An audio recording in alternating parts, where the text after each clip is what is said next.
മഞ്ജു വാര്യരുടെ തിരിച്ചുവരവിനെ മലയാളികൾ ഏറെ പ്രതീക്ഷയോടെയാണ് നോക്കിക്കണ്ടിരുന്നത്. ഇന്ത്യൻ സിനിമയിൽ തന്നെ മറ്റൊരു നായിക നടിക്ക് ഇത്രയും വലിയ സ്വീകാര്യത തിരിച്ചുവരവ് ലഭിച്ചിട്ടില്ല. വർഷങ്ങൾക്ക് ശേഷം മഞ്ജു ആദ്യമായി ക്യാമറയ്ക്ക് മുന്നിൽ എത്തിയപ്പോൾ അത് വലിയ വാർത്താ പ്രാധാന്യം നേടി. എന്നാൽ മുൻപത്തെ പോലെ മികച്ച സിനിമകൾ മലയാളത്തിൽ പിന്നീട് മഞ്ജുവിന് ലഭിച്ചോ എന്നത് സംശയമാണ്.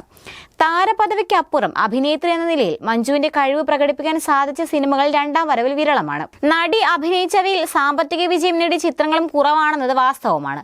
അവസാനം പുറത്തിറങ്ങിയ ലളിതം, സുന്ദരം, വെള്ളരിപ്പട്ടണം എന്നീ സിനിമകളും കനത്ത പരാജയമായിരുന്നു. എന്നാൽ മലയാളത്തിൽ പരാജയം വന്നെങ്കിലും തമിഴകത്ത് നടിക്ക് തുടരെ വിജയങ്ങളാണ്.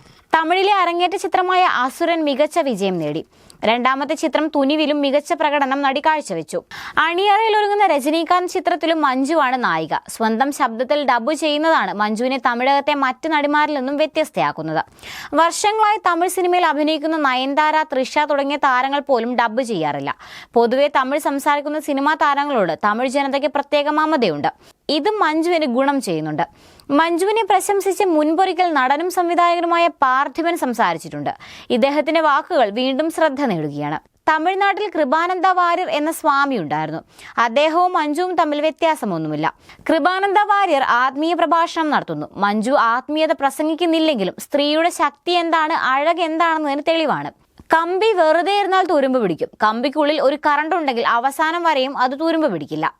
അതേപോലെ സ്ത്രീകളായി മാത്രം ഇരുന്നാൽ പ്രായം കൂടുന്തോറും ഭംഗി പോയി എല്ലാം കഴിയും. എന്നാൽ കമ്പികളിലേക്ക് കറണ്ട് കയറുന്നത് പോലെ സ്ത്രീകളിൽ സ്ത്രീത്വത്തിന്റെ ബോധമുണ്ടെങ്കിൽ അവർ മഞ്ജു വാര്യരെ പോലെയാകും.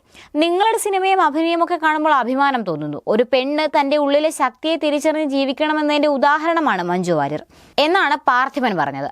നടിയുടെ അഭിനയ മികവിനെ കുറിച്ചും അന്ന് പാർത്ഥിപൻ വാചാലനായി. ഞാൻ പറഞ്ഞ കൃപാനന്ദ വാര്യരുടെ പ്രഭാഷണം 2 മണിക്കൂർ കേട്ടാൽ നിങ്ങളുടെ കാത് നിറയും. അതേപോലെ നിങ്ങളുടെ അഭിനയം 2 മണിക്കൂർ കണ്ടാൽ മനസ്സ് നിറയുമെന്നും അന്ന് പാർത്ഥിപൻ മഞ്ജുവിനെ പ്രശംസിച്ചുകൊണ്ട് പറഞ്ഞു. രണ്ടാം വരവിൽ മഞ്ജു തമിഴകത്ത് കൂടുതൽ ശ്രദ്ധ കേന്ദ്രീകരിക്കുന്നതാവും നല്ലതെന്ന അഭിപ്രായം പ്രേക്ഷകർക്കുണ്ട്. മലയാളത്തിൽ ഫൂട്ടേജാണ് നടിയുടെ റിലീസ് ചെയ്യാനുള്ള സിനിമ. നടിയുടെ വരാനിരിക്കുന്ന സിനിമകൾക്കായി കാത്തിരിക്കുകയാണ് ആരാധകർ.